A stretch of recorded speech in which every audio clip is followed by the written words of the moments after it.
नमस्कार दोस्तों। आज की कहानी है तकलीफ़। नीति किचन में खाना बना रही थी। तभी उसे फ़ोन की घंटी सुनाई देती है। उसकी माँ का फ़ोन था। वह फ़ोन उठाती है। नमस्ते माँ। खुश रहो बेटा। माँ, आपकी तबीयत कैसी है?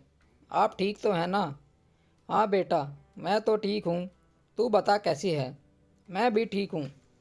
नीति, तुझे तो नितिन ने बता ही दिया होगा कल की लड़ाई के बारे में।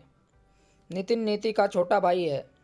उन्होंने यह बात पूरे आत्मविश्वास से पूछी, क्योंकि घर में सब जानते थे नितिन को कोई भी बात हजम नहीं होती थी।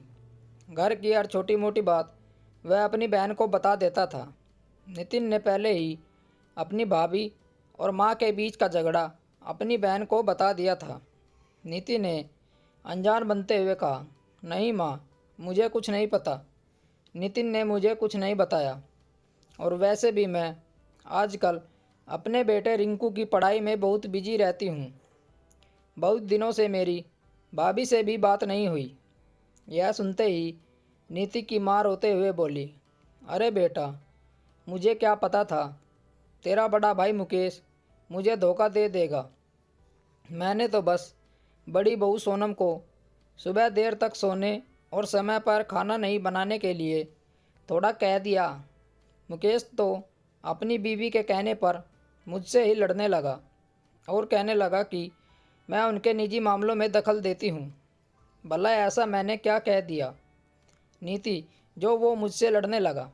नीति बोली, माँ, मुझे क्या पता आपके और भाई के बीच क्या बात हुई, और अगर भाई और भाभी आपकी इज्जत नहीं करते तो इसमें आपकी किस्मत का दोष है। मैं भला इसमें क्या कर सकती हूँ? ठीक है माँ, रिंकू के स्कूल से आने का टाइम हो गया, कहकर नीति फ़ोन रख देती है। नीति के दिमाग में 5 साल पहले की घटना घूमने लगती है। कैसे नीति दहेज को लेकर अपनी सास के ताने खा खाकर परेशान हो चुकी थी। पति भी अपने घर वालों के कहने पर नीति से गाली गलौज करने लगा था। नीति बहुत ज़्यादा परेशान हो गई थी। उसने अपना दिल हल्का करने के लिए अपनी माँ को फ़ोन किया। माँ ने उसकी बात सुनते ही दो टूक जवाब दिया था। नीति, हमारा काम था तुम्हारी शादी करने का, वो हमने कर दी। तुम्हारे घर की बातों में हमारा कोई लेना देना नहीं है।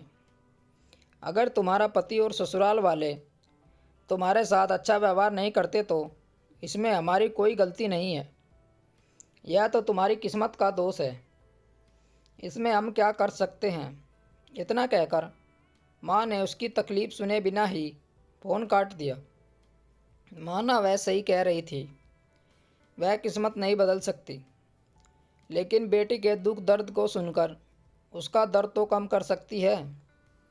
उसकी परेशानी दूर करना उनके हाथों में नहीं है, पर बेटी का सहारा तो बन ही सकती है। नीति को वैसे भी उनसे कुछ खास उम्मीद नहीं थी, क्योंकि वह जानती थी उसकी माँ हमेशा से बेटी को बोझ मानने वाली थी। पढ़ाई के समय भी उनके मन में नीति के करियर को लेकर कोई अरमान नहीं थे, और शादी करने का मतलब उसे बस अपने घर से बाहर करना था। यह सब सोचते सोचते कब नीति के आंखों से आंसू टपकने लगे उसे पता ही नहीं लगा।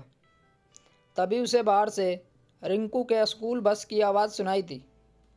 बस की आवाज़ सुनकर नीति वर्तमान में आ गई। नीति तुरंत आंसू पोंछकर अपने बेटे को लेने जाती है।